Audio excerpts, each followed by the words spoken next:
Okay. ஆ so இது வந்து exact IPS பியூ mains level இல்லனாலும், ஓரளவுக்கு கொஞ்சம் லாஜிக்கலா இருக்க கொஸ்டின்ஸ் மட்டும் நான் இப்ப செலக்ட் பண்ணியிருக்கேன். ஓகே. இப்ப இதுல என்ன குடுத்துருக்காங்கன்னா, "the age of 4 persons are consecutive composite numbers." 4 பேர் இருக்காங்க. அவங்க 4 பேரோட ஏஜ் வந்து consecutive composite number. First composite நம்பர்னா என்னன்னா, மோர் தென் 2 மோர் தென் 2 ஃபேக்டர்ஸ். அதாவது பிரைம் நம்பர்ஸ தவிர்த்து மிச்சம் இருக்க எல்லா நம்பர்ஸுமே நம்ப காம்போசிட் நம்பர்ஸ்ன்னு சொல்லலாம். ஏன்னா பிரைம் நம்பர்ஸ் இப்ப 3னா 1, 3 மட்டும் தான் அதோட ஃபேக்டர். நான் என்ன சொன்னேன்னா, மோர் தென் 2 ஃபேக்டர் இருக்க எல்லா நம்பரும் நம்ப காம்போசிட் நம்பர்ன்னு சொல்லலாம். Okay. The age of the oldest person. இப்போ காம்போசிட் நம்பர் ஆர்டர்ல போயிட்டு இருக்குன்னா, கன்டினியூஸ் அவங்க ஒரு வார்த்தை என்ன சொல்லியிருக்காங்கன்னா, கன்சிக்யூட்டிவ் காம்போசிட் நம்பர்ஸ்ன்னு சொல்லியிருக்காங்க. ஸோ இங்க இருக்கிறது ஹையஸ்ட். இங்க இருக்கிறது லோயஸ்ட். அப்போ அவங்க என்ன சொல்லியிருக்காங்கன்னா, the age of the oldest person is multiple of 25.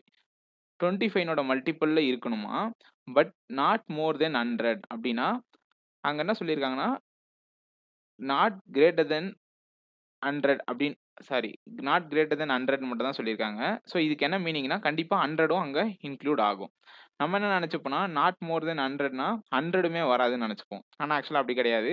100க்கு மேல தான் வராது. ஸோ நமக்கு என்னென்ன பாசிபிலிட்டீஸ் வரும் ஹையஸ்ட்டா 25, 50, 75, 100. ஸோ இது எல்லாமே ஹையஸ்ட் அந்த குரூப்ல இருக்கிறவனுடைய ஏஜா வந்து இருக்கும். ஸோ அதுக்கு முன்னாடி 3 பேர் இருப்பாங்க. அவங்களோட ஏஜ் வந்து நமக்கு தெரியாது. பட் ஆனா நமக்கு என்ன தெரியும்னா, அந்த 4 பேருனுடைய ஏஜ்மே வந்து கன்சிக்யூட்டிவ் காம்போசிட் நம்பர்ஸ். ஸோ இதனுடைய வேல்யூ 24னா, அதுக்கு முன்னாடி இன்னொரு காம்போசிட் நம்பர் தான் இருந்திருக்கும். என்ன இருக்கும்னா 24. 24 வந்து ஒரு காம்போசிட் நம்பர். இங்க 23 வராது. ஏன்னா 23 வந்து பிரைம் நம்பர். நான் சொன்னேன் பிரைம் நம்பர தவிர்த்து மத்த இருக்கிறது எல்லாமே வந்து காம்போசிட் நம்பர்ன்னு சொன்னோம். ஸோ 22 வரும். ஏன்னா 22னுடைய ஃபேக்டர்ஸ் என்னென்னன்னா 1, 2, 11, 22. ஸோ மோர் தென் 2 ஃபேக்டர்ஸ் இருந்தாலே அது என்னன்னு சொன்னேன்? காம்போசிட் நம்பர்ன்னு சொன்னேன். ஸோ நெக்ஸ்ட் இங்க என்ன வரும்னா 21 வரும். ஏன்னா 21 3, 7 டேபிள்ஸ்ல பிரிக்கலாம். ஸோ இதுவும் இதான் வந்து கன்சிக்யூட்டிவ் காம்போசிட் நம்பர்ஸா வந்து இதுல 4 பேருனோட ஏஜ் வந்து இருக்கு. ஓகே. இப்ப இது கரெக்ட்டா, இது கரெக்ட்டா, இது கரெக்ட்டான்னு செக் பண்ண முடியாது. பட் நம்ம எல்லாத்துக்கும் எழுதுவோம். நெக்ஸ்ட் 49 வந்து அதுக்கு முன்னாடி வர காம்போசிட் நம்பர். 48ம் ஒரு காம்போசிட் நம்பர். 46 வந்து ஒரு காம்போசிட் நம்பர். ஏன்னா 47 வந்து பிரைம் நம்பர். இங்க 74, 72, 71. ஏன்னா 71 என்னன்னா 27 இன்டூ 3 சாரி 71 வராதோ? அப்போ 70. இதுதான் வந்து consecutive prime numbers. Consecutive composite numbers. Next என்ன வரும்? 99, 98, 97 வராதோ? 97 வராது. நெக்ஸ்ட் 96. ஸோ இது 4ம் வந்து நமக்கு கன்சிக்யூட்டிவ் காம்போசிட் நம்பர்ஸ். இப்ப என்னன்னா, இதுல 4 பாசிபிலிட்டில எது நம்ம எக்ஸாக்ட்டா சூஸ் பண்ணோம் அப்படின்றதுக்கு நெக்ஸ்ட் ஒரு பாயிண்ட் குடுத்திருக்காங்க. 6 years ago, the age of the second youngest person. Second youngest person யாரு? இங்க இருக்க பெர்சன்ஸ் எல்லாமே செகண்ட் யங்கஸ்ட் பெர்சன். இவர் ஹையஸ்ட், இவர் லோயஸ்ட். அந்த பர்ட்டிகுலர் பாசிபிலிட்டில. ஸோ, இவருக்கு 6 வருஷத்துக்கு முன்னாடி ஏஜ் என்ன? 16. இவருக்கு 42, இவருக்கு 66, இவருக்கு 92. ஆக்சுவலா அவன் என்ன சொல்றான்னா, 6 years ago, the age of the second youngest person was 2 power x years அப்படின்னு சொல்றாங்க. Where x is an integer. So, இந்த 4 வேல்யூல எத நம்ம 2 பவர் வேல்யூல ரெப்ரசன்ட் பண்ண முடியுமோ, அதுதான் வந்து நமக்கு ஆன்சர். ஏன்னா, இத மட்டும் தான் நம்மளால 2 பவர் 4ன்னு ரெப்ரசன்ட் பண்ண முடியும். வேற எதுவுமே 2னுடைய பவரே கிடையாது. ஸோ இதுதான் நம்ப சொல்ற லாஜிக். ஏன்னா, இவருக்கு தான் 6 வருஷத்துக்கு முன்னாடி 16 வயசு இருந்திருக்கும். ஸோ, இவர தான் நம்ம 2 பவர் 4 அப்படின்னு ரெப்ரசன்ட் பண்ண முடியும். ஸோ, எக்ஸ்னோட வேல்யூ நமக்கு என்னன்னா 4. Then what will be the ratio of the youngest to oldest person after 11 years? After 11 years இவருக்கு என்ன வயசா இருக்கும்? 32 வயசா இருக்கும். இவருக்கு 36 வயசா இருக்கும். ஸோ 4 8 4 9 ஸோ இந்த கொஸ்டினுக்கான ஆன்சர் 8:9 அப்படின்றது இந்த கொஸ்டினுக்கான answer.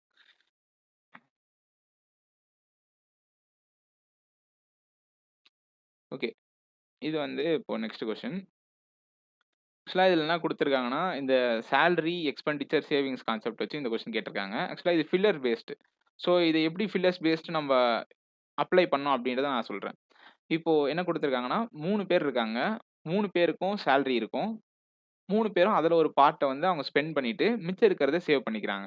So, expenditure plus savings is equal to நமக்கு என்ன தெரியும்னா, expenditure plus savings is equal to income. இதுதான் வந்து நமக்கு தெரியும் கான்செப்ட். ஓகே.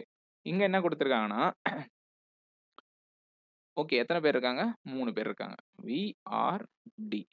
என்ன இருக்கும் ஃபர்ஸ்ட்டு? 3 பேருக்கும் இன்கம் இருக்கும். அதுல கொஞ்சம் எக்ஸ்பெண்டிச்சர் போகும். ரிமைனிங்ஸ சேவிங்ஸ் பண்ணுவாங்க. இதுதான் வந்து டிஃபால்ட்டா எல்லாத்துக்கும் இருக்க ஒண்ணு. ஓகே. இப்ப என்னன்னா, V spent 4x%, R spent 3x%.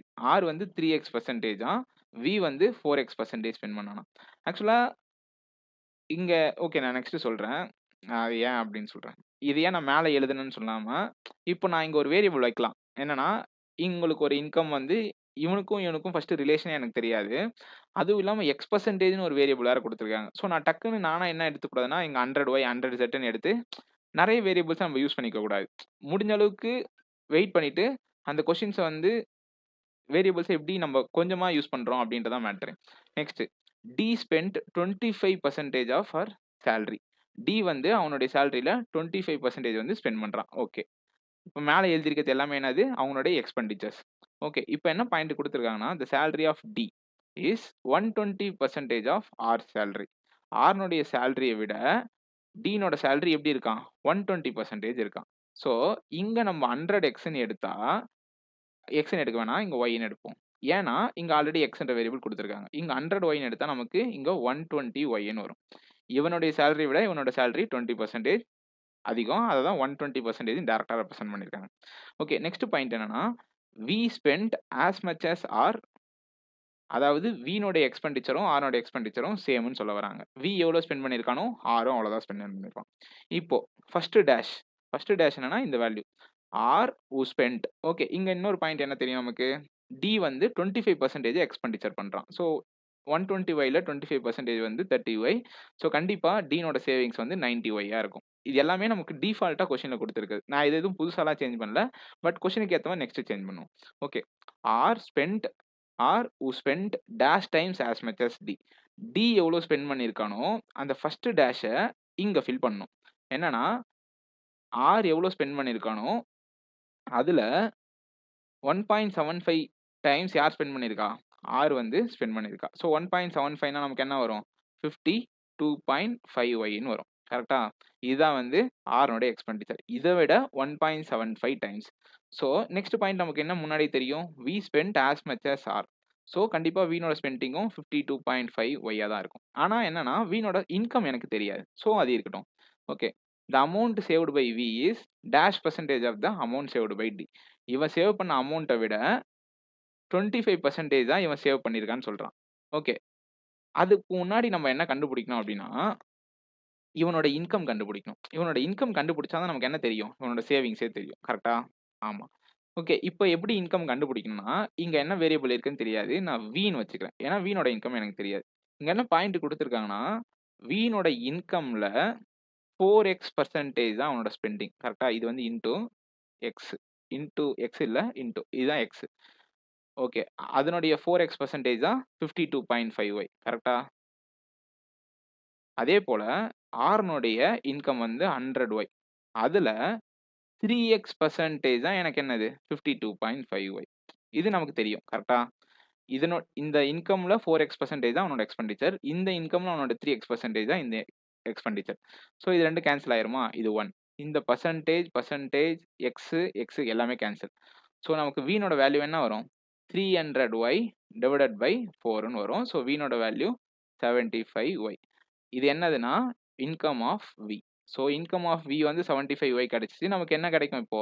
22.5ஒய் வந்து சேவிங்ஸ் ஆஃப் வியா இருக்கும். இப்போ செகண்ட் பாயிண்ட்ட ஃபில் பண்ணுங்க. V the savings of V is 25% of amount saved by T. டீனோட சேவிங்ஸ்ல 25% வந்து 22.5. So first point correct. Okay. Next point 1.5 times. இப்ப எத சேஞ்ச் பண்ணணும் நம்ப? இத எந்த ஒரு ரீசன்க்காகவும் சேஞ்ச் பண்ணக்கூடாது.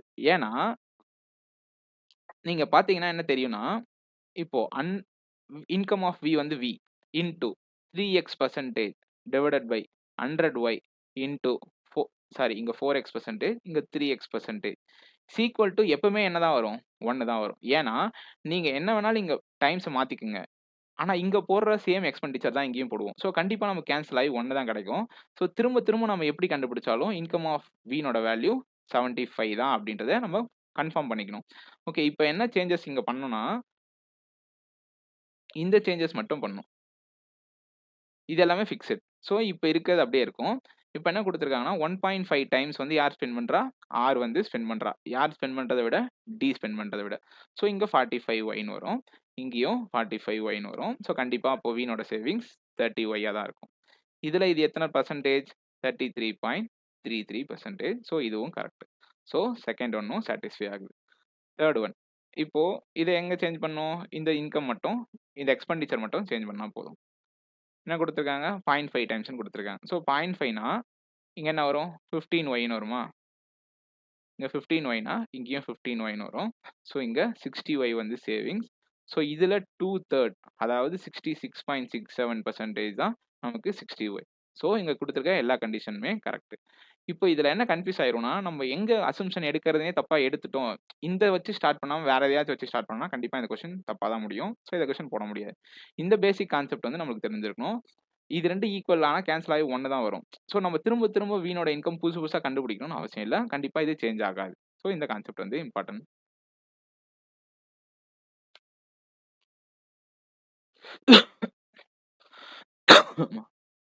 ஓகே. இப்போ இது என்ன கான்செப்ட்னா, இதுவும் சேம் ஃபில்லர் கான்செப்ட் தான். ஆனா இங்க வந்து எக்ஸ்னோட வேல்யூ, ஒய்னோட வேல்யூ வந்து இங்க குடுத்துருக்காங்க. ஓகே. ஃபர்ஸ்ட் என்ன கொஸ்டின்னா, ஆண்டனி வந்து அவங்ககிட்ட இருக்க இன்கம்ல எக்ஸ் பெர்சன்டேஜ் வந்து ஸ்பெண்ட் பண்ணிறான். ஸோ எக்ஸ்னோட வேல்யூ இங்க குடுத்துருக்காங்க. இது ஒய்னோட வேல்யூ. ஸோ அதே மாரி 3 கண்டிஷன்ஸ் இருக்கு. ஸோ எக்ஸ்னோட value 40%.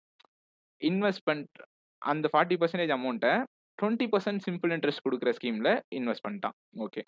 He then invested the X plus 20% of the remaining amount.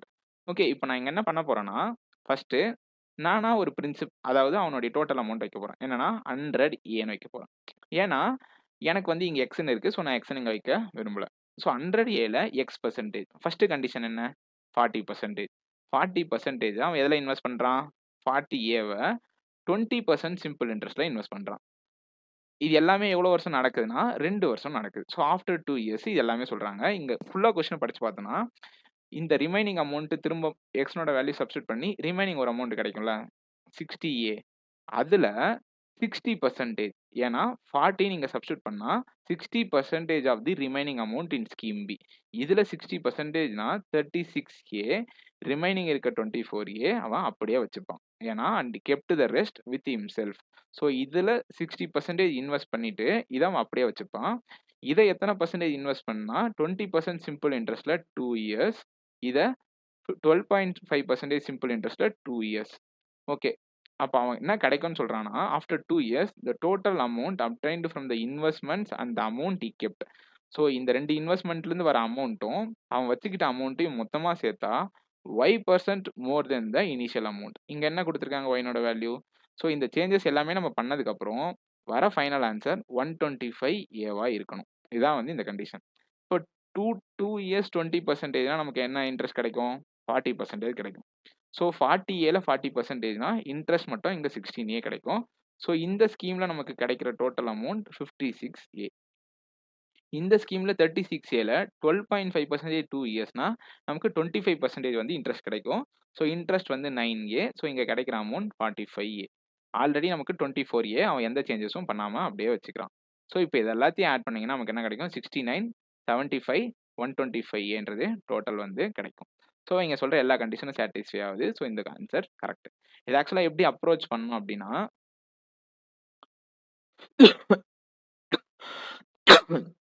Okay.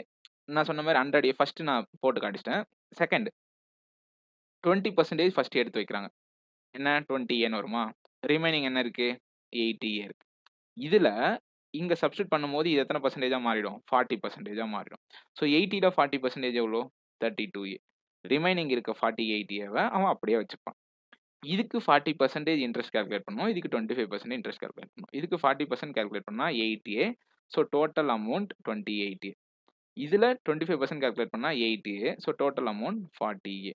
Already அவன் 48 ஏவ அப்படியே வச்சுப்பான். இப்போ இந்த 100 எவ்வளோ டைம் இன்கிரீஸ் ஆயிருக்கணும்? 16% இன்கிரீஸ் ஆயிருக்கணும். ஸோ இது 3த்தையும் ஆட் பண்ணா நமக்கு என்ன வரணும்? 116ஏன்றது கிடைக்கும். இத ஆட் பண்ணா என்ன வரும்? 98 ஆட் பண்ணா 106 சாரி 98 106ஆ? 80 சாரி 88 96 116. ஸோ 116ஏ வந்து கிடைக்குது. ஸோ இந்த கண்டிஷனும் கரெக்ட். ஸோ நம்ப இத வந்து மொத்தமா போட்டு ஷஃபிள் பண்ணிக்காம, இப்படி ஸ்ப்ளிட் பண்ணி கரெக்ட்டா அப்ரோச் பண்ணோம்னா மட்டும் தான் இது ஈஸியா இருக்க மாரி தெரியும். இல்லன்னா நம்மளே அத வந்து காம்ப்ளிகேட் பண்ணிக்கிற மாரி மாறிடும். Okay 3 last. ஸோ ஃபர்ஸ்ட் ஒன்னு கரெக்ட், செகண்ட் ஒன்னு கரெக்ட். தேர்ட் ஒன் வந்து செக் பண்ணுவோம். இப்போ 100 இனிஷியல் அமௌண்ட். ஆக்சுவலா நான் ஏன் எடுக்கிறேன்னா, இங்க எக்ஸ், ஒய் என்ற வேரியபிள் இருக்கிறதுனால நான் அத எடுக்கிறேன். ஓகே அதுதான் வந்து சேஞ்சஸ். இங்க 60%னா இனிஷியலா 60ஏவை எடுத்து வச்சுருவோம். ரிமைனிங் 40ஏல 60 + 20 எவ்வளோ? 80%. ஸோ இதுல 80% 32ஏ. ரிமைனிங் இருக்க 8ஏவ அவன் அப்படியே வச்சுப்பான். இது அப்படியே ரெஸ்ட் அப்படியே இருக்கும் அவன்ட்ட. இதுக்கு 25% கால்குலேட் பண்ணா நமக்கு 40ஏ வந்து கிடைக்கும். இதுல 40% கால்குலேட் பண்ணா 84ஏ வந்து கிடைக்கும் அமௌண்ட். ஸோ இது 2த்தையும் ஆட் பண்ணா 124ஏ. இது ஒரு 8ஏ. ஸோ 132ஏ வந்து நமக்கு கிடைக்கும். பட் ஆனா ஆன்ஸர் என்ன வரணும்? 128ஏ வந்து வரணும். ஏன்னா ஒய்னோட வேல்யூ தான் ஒய் பெர்சன்டேஜ் தான் நமக்கு அதிகமா ஃபைனலா கிடைக்கணும். பட் இங்க கிடைக்கிற வேல்யூ 32% கிடைக்குது. ஸோ இது தப்பு. So 1 and 2 only correct.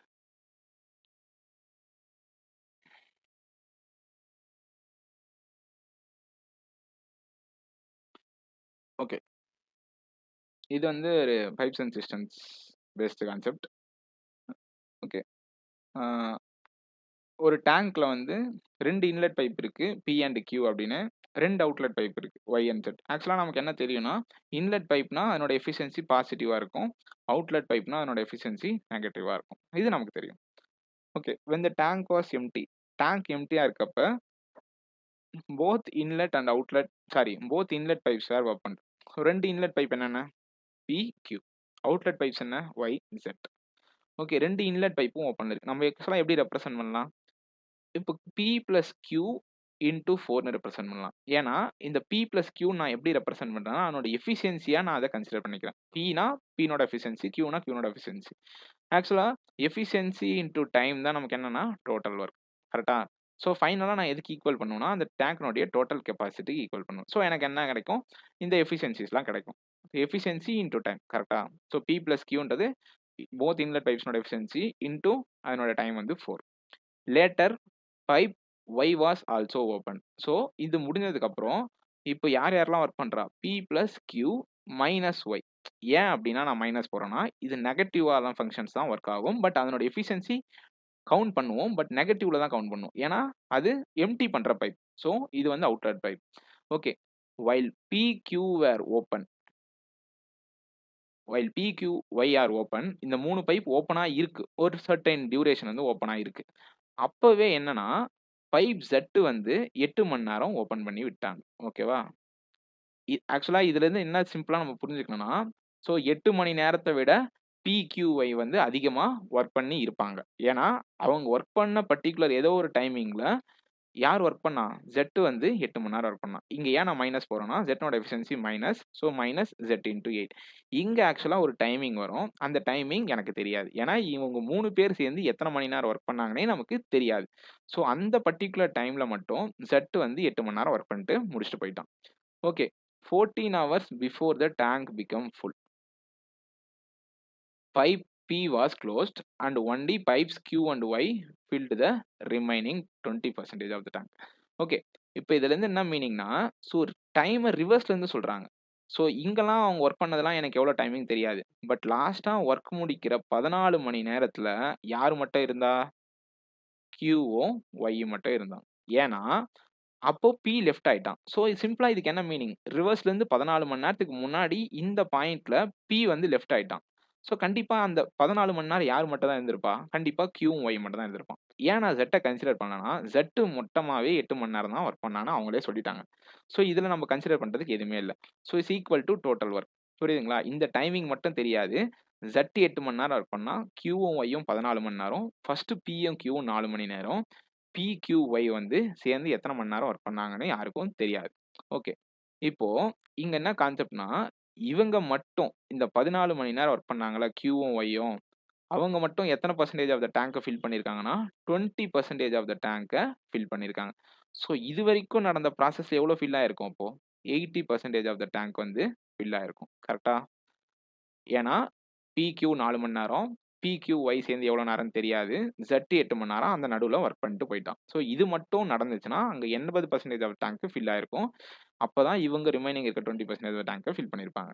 இப்போ டோட்டல் வொர்க் நம்ம ஸ்டார்ட்டிங்லயே குடுத்திருந்தாங்கன்னா அசம்ப்ஷன் பண்ணிப்போம். பட் இந்த பாயிண்ட் லாஸ்ட்டா தான் வருது. என்னன்னா, Pயும் Qவும் சேர்ந்து அந்த வொர்க்க 30 மணி நேரத்துல முடிக்கிறாங்க. Z மட்டும் அந்த டேங்க்க 140 மணி நேரத்துல எம்ப்டி பண்ணுது. ஸோ அப்டின்னா நம்ம என்ன எடுப்போம்? எல்சிஎம் எடுப்போம். எல்சிஎம் எடுத்தா 420. ஸோ P பிளஸ் Q னோட எஃபிஷியன்சி என்ன நமக்கு? 14. Z னோட எஃபிஷியன்சி என்ன? 3. புரியுதா? ஸோ P பிளஸ் Q னோட எஃபிஷியன்சி 14. Z னோட எஃபிஷியன்சி -3. இப்போ இந்த 420 எது? டோட்டல் வொர்க்க மீன் பண்ணும். கரெக்ட்டா? 420 வந்து டோட்டல் வொர்க்க மீன் பண்ணும். இதுல இந்த பார்ட் 20% இவங்க மட்டும் தான் வொர்க் பண்றாங்க. கரெக்ட்டா? ஸோ நான் என்ன பண்ணுவேன்னா, இங்கிருந்து 88 பார்ட் வொர்க்க அந்த பக்கம் கொண்டு போவோம். இவங்களோட எஃபிஷியன்சிலாம் எனக்கு தெரியாது. Q னோட எஃபிஷியன்சி, Y னோட எஃபிஷியன்சிலாம் தெரியாது. பட் ஆனா என்ன தெரியும்னா, இவங்க 2 பேர் சேர்ந்து தான் அந்த 14 மணி நேரத்துல 88 வொர்க்க முடிச்சிருப்பாங்க. ஏன்னா நான் எடுத்தது என்ன? சாரி 84 வொர்க்க முடிச்சிருப்பாங்க. 20%னா 84. ஸோ இத எப்படி ரெப்ரசன்ட் பண்ணணும்னா இப்ப, P plus Q into 4 plus P plus Q minus Y எவ்வளோ நேரம்னு தெரியாது. மைனஸ் 8Z இங்க ஒரு பார்ட் இருக்குல்ல, இந்த பார்ட்ட தான் நான் என்னன்னு மாத்திக்கிறேன், பிளஸ் 84ன்னு மாத்திக்கிறேன். ஏன்னா, அது வந்து எனக்கு 20% ஆஃப் த வொர்க். ஸோ இப்ப என்ன தெரியும் நமக்கு? P பிளஸ் Q னோட எஃபிஷியன்சி தெரியும். So 14 into 4 56 plus 14 minus Y into question mark minus 24 plus 84 is equal to 420. ஏன்னா, Z னோட எஃபிஷியன்சி 3. ஸோ இப்ப என்ன கிடைக்கும் நமக்கு? 56யும் இந்த பிளஸ் 16 ஆட் பண்ணா நமக்கு கிடைக்கும். 116ன்னு கிடைக்குமா? So 14 minus Y into question mark is equal to என்ன இங்க 60 இங்க 56. ஸோ 116ஆ? அந்த 116 அந்த பக்கம் வச்சுனா நமக்கு என்ன கிடைக்கும்? 304 அப்படின்றது கிடைக்கும். கரெக்ட்டா? கரெக்ட். ஓகே. இப்ப இதுவரைக்கும் தான் நம்மளால குடுத்திருக்க டேட்டா வச்சு சொல்ல முடியும். அவன் நெக்ஸ்ட் கொஸ்டின்ல குவான்டிட்டி 1லயும் 2லயும் குடுக்குற பாயிண்ட் வச்சு நம்ம ஃபர்தரா கண்டுபிடிக்கணும். இதுவரைக்கும் போட்டது புரிஞ்சிருக்கும்னு நெனைக்கிறேன். இந்த பாயிண்ட் எல்லாத்தையும் கேன்சல் பண்ணி நான் அந்த பக்கம் கொண்டு போயிருக்கேன். இந்த கொஸ்டின் மார்க்ன்றது என்னன்னா, இந்த P, Q, Y சேர்ந்து வொர்க் பண்ண டைம். ஸோ அது தெரியாது நமக்கு. இப்போ என்ன குடுத்திருக்காங்கன்னா, if Z is 0.75 times as efficient as Y. So Y னோட எஃபிஷியன்சில 0.75 டைம்ஸ் தான் யார் இருக்கான்னா, Z இருக்கா அப்படின்னு சொல்றாங்க. If in case. அப்படின்னா, கண்டிப்பா Y னோட எஃபிஷியன்சி என்னவா இருந்திருக்கும்? -4ஆ இருந்திருக்கும். ஸோ -4ல 0.75 டைம்ஸ் தான் நமக்கு என்ன? 3. ஸோ Y னோட எஃபிஷியன்சி இங்க இருந்து என்ன தெரிஞ்சுச்சு? -4ன்னு தெரிஞ்சுச்சு. ஸோ 14 மைனஸ் ஆல்ரெடி நான் மைனஸ் போட்டிருக்கேன். திரும்ப கன்ஃப்யூஸ் ஆகக்கூடாது. இங்க நான் மைனஸ் போட்டு டைரக்ட்டா 4 தான் சப்ஸ்டிட்யூட் பண்ணணும். திரும்ப நான் மைனஸ் இன்டூ -4ன்னு போடக்கூடாது. நான் ஏன் இங்க இடத்துல மைனஸ்ன்னு போட்டு வச்சிருக்கேன்னா, எனக்கு Y னோட எஃபிஷியன்சி தெரிஞ்சுச்சுன்னா, நான் அந்த இடத்துல அந்த வேரியபிள மைனஸ் தான் பண்ணணும். So 14 minus 4 question mark is equal to 30.4. So question mark is equal to 30.4. 304 இருக்கும். ஸோ 10ன்னு கிடைக்கும். கேன்சல் பண்ணா 30.4. இதுலேருந்து என்ன தெரியுது? ஃபர்ஸ்ட்டு Pயும் Qவும் 4 மணி நேரம். P பிளஸ் Q வந்து Yயும் சேர்ந்து 30.4 மணி நேரம். கடைசியா ஒரு 14 மணி நேரம். இங்க என்ன பாயிண்ட் நமக்கு இடிக்கும் அப்டின்னா, இந்த 8 மணி நேரம் எங்க போச்சு அப்டின்னு நம்ம கேட்போம். ஆக்சுவலா அது என்ன கான்செப்ட் அப்டின்னா, இந்த 30.4 மணி நேரம் அவங்க 3 பேர் வொர்க் பண்ண டைம் இன்டர்வல்ல ஏதோ ஒரு பர்ட்டிகுலர் டைம்ல அந்த 8 மணி நேரம் Z வந்து வொர்க் பண்ணிட்டு போயிருப்பான். ஸோ இந்த டோட்டல் டைம் கேட்கிற அந்த இடத்துல கண்டிப்பா நம்ம 8 ஆட் பண்ணக்கூடாது. அப்படி 8 ஆட் பண்ணா அந்த கான்செப்ட் ஃபுல்லா தப்பு. ஸோ ஏன் சொல்றேன்னா, இந்த 30.4 ஆல்சோ இன்க்ளூட்ஸ் 8 ஹவர்ஸ். ஸோ இத ஆட் பண்ணா 34.4 48.4 ஹவர்ஸ் தான் வந்து நமக்கு குவான்டிட்டி 1க்கான ஆன்சர். ஓகே. இது எல்லாம் முடிஞ்சுச்சு. இப்போ நெக்ஸ்ட் பாயிண்ட் என்னன்னா, if the tank was filled in 56 hours. இத மொத்தமா எடுத்துக்கிற டைம் 56 ஹார்ஸ் அப்படின்னு அவங்களே சொல்றாங்க. For how many hours the pipe Y was open அப்படின்னு கேட்குறாங்க. நமக்கு என்ன தெரியும்? இங்க இருந்து கடைசியா வொர்க் முடியிற வரைக்கும் யார் இருக்கா? Y வொர்க் பண்றான். கரெக்ட்டா? ஸோ இந்த ஃபர்ஸ்ட் 4 மணி நேரம் மட்டும் யார் வொர்க் பண்ணல? Y வந்து வொர்க் பண்ணல. ஸோ டோட்டல் டைம் 56 ஹவர்ஸ்னா, அதுல -4 பண்ணா நமக்கு கண்டிப்பா அந்த 52 ஹவர்ஸும் யாரு இருந்திருப்பா வொர்க்ல? Y வந்து ஓப்பன்ல இருந்திருக்கும். So quantity 1 less than quantity 2 தான் இந்த கொஸ்டினுக்கான ஆன்சர்.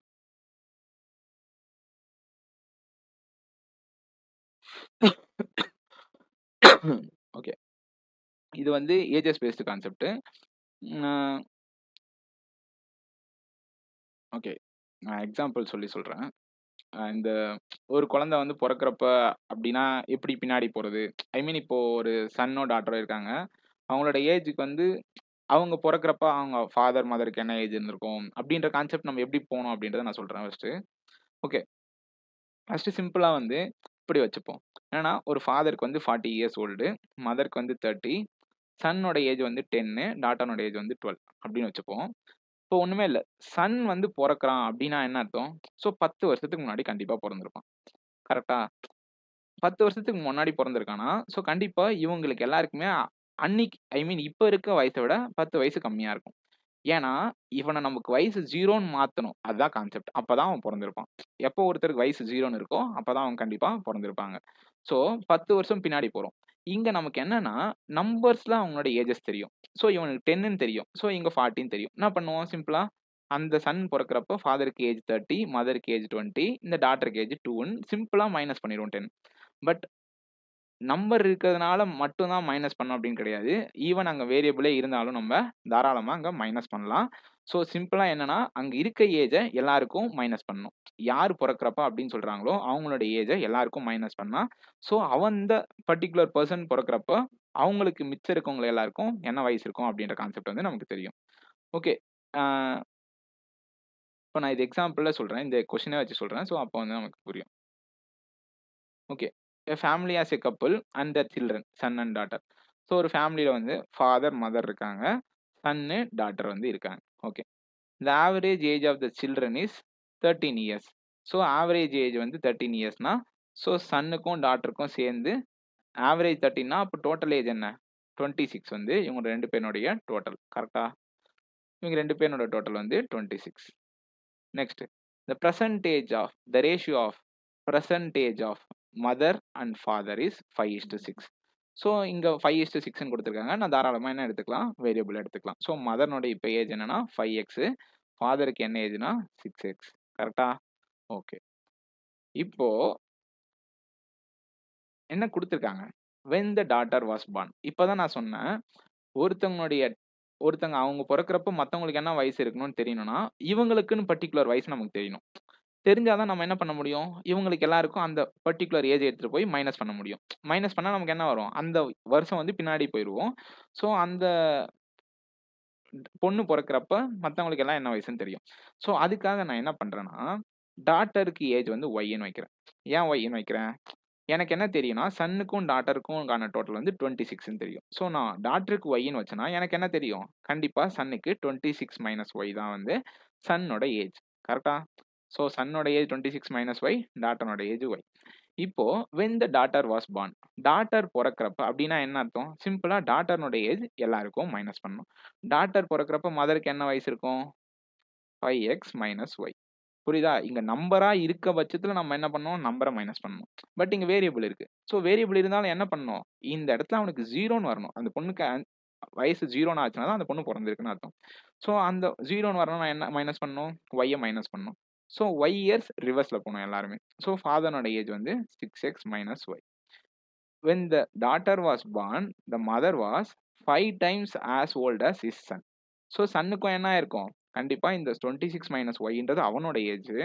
அவன் இன்னொரு ஒய் இயர்ஸ் வந்து பின்னாடி போனா, அப்பதான் அவங்க தங்கச்சி பொறக்கிறப்ப அவனுக்கு என்ன வயசோ அது வந்து இருந்திருக்கும். கரெக்ட்டா? கரெக்ட். ஓகே. இப்போ இந்த மதர்னோட ஏஜ் என்ன? 5x minus Y. அது வந்து எப்படி இருக்குன்னா, 5 டைம்ஸ் ஆஃப் 26 மைனஸ் 2y அப்படின்னு சொல்றாங்க. அந்த பொண்ணு பொறக்கிறப்ப மதனோட ஏஜ் 5x மைனஸ் ஒய். அந்த பையனோட ஏஜ் வந்து 26 மைனஸ் 2y. ஸோ இத சால்வ் பண்ணா 5x minus Y is equal to 130 minus 10y. So 5x minus மைனஸா plus 9y is equal to 130ன்றது நமக்கு கிடைக்கும். இது வந்து first equation. Okay. Second equation என்னன்னா, when the son was born. சன்னுக்கு ஏஜ் என்ன? 26 மைனஸ் ஒய். ஸோ இப்போ நம்ம எல்லாருக்கும் என்ன போணும்? 26 மைனஸ் ஒய் இயர்ஸ் வந்து ரிவர்ஸ்ல போணும். So 26 minus y years reverse போனா மதருக்கு என்ன வயசு இருக்கும்? 5x minus 26 plus y. ஏன்னா இதை நம்ம மைனஸ் பண்ணணும். ஸோ மைனஸ் பண்ணுறப்ப எனக்கு இந்த ப்ளஸ் மாறிடும். இது வந்து மதனோட age. as was 0.575 times as old as her husband. அவங்க ஹஸ்பண்டோட விட 0.75 டைம்ஸ் வந்து அவங்க இருப்பாங்கன்னு சொல்றாங்க. ஸோ மதனோட ஏஜ் வந்து 5x மைனஸ் 26 பிளஸ் ஒய் அப்படின்னா ஃபாதரோட ஏஜ் என்ன 6x மைனஸ் 26 பிளஸ் ஒய். ஏன்னா ஃபாதருக்கும் அந்த ஏஜை மைனஸ் பண்ணி இருக்கணும். ஸோ அந்த கட்டத்தில் மதனோட age 5x minus 26 plus Y எப்படி இருக்கு அப்படின்னா 3/4 ஆஃப் தி ஃபாதர்னுடைய, அதாவது அவங்களுடைய ஹஸ்பண்ட் ஏஜ்ல இருக்கு அப்படின்றத சொல்ல வராங்க. ஸோ இதை சால்வ் பண்ணா என்ன வரும் 20x minus 104 plus 4y is equal to 18x minus 78 plus 3y. கரெக்டா? ஸோ இந்த x இந்த பக்கம் வந்துச்சுன்னா என்ன ஆகும் 2xன்னு வரும். இந்த y இந்த பக்கம் 3y இந்த பக்கம் வந்துச்சுன்னா என்ன வரும் பிளஸ் yன்னு வரும். இந்த 104 அந்த பக்கம் வந்துச்சுன்னா என்ன ஆகும் 22 26ன்னு வரும். ஸோ இதுதான் வந்து இன்னொரு ஈக்குவேஷன். ஸோ இது ரெண்டுத்தையும் சால்வ் பண்ணால் நமக்கு என்ன கிடைக்கும் xy கிடைச்சிரும். ஸோ சப்ஸ்டியூட் பண்ணால் இவங்களுடைய இண்டிவிஜுவல் ஏஜ் வந்து நமக்கு கிடைச்சிரும். ஸோ இதை சால்வ் பண்ணால் என்ன பண்ணும்,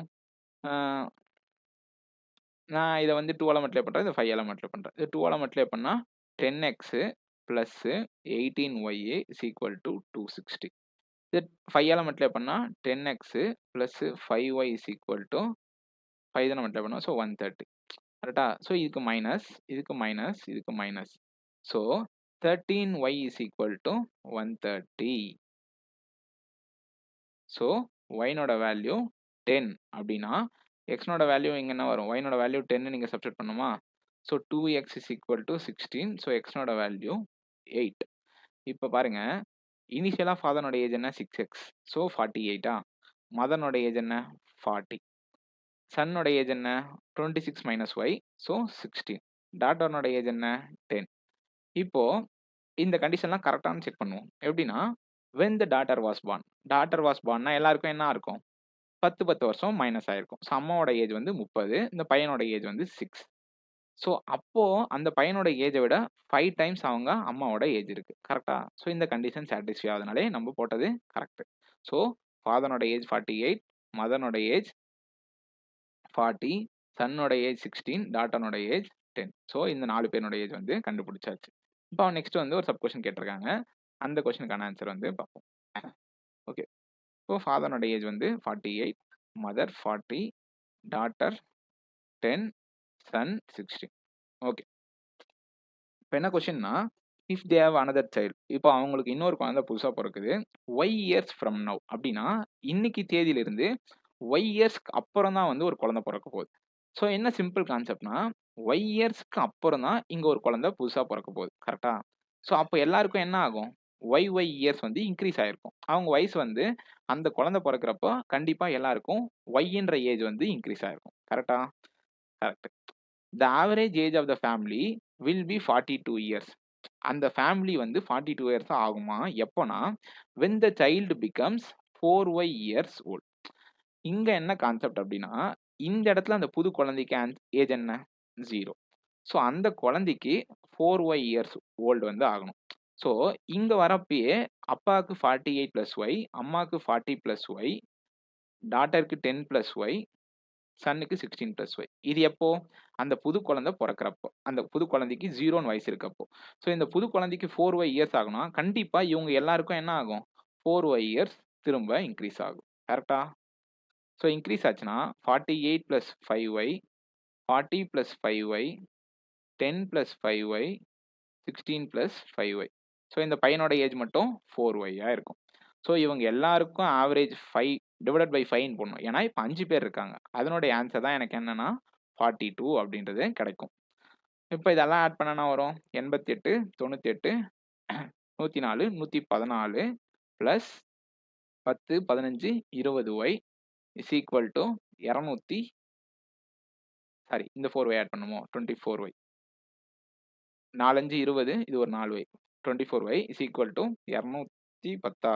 okay, 24y is equal to 96ன்னு கிடைக்கும். ஸோ ஒய்னோட வேல்யூ 4 தான் வந்து இந்த கொஸ்டினுக்கான ஆன்சர்.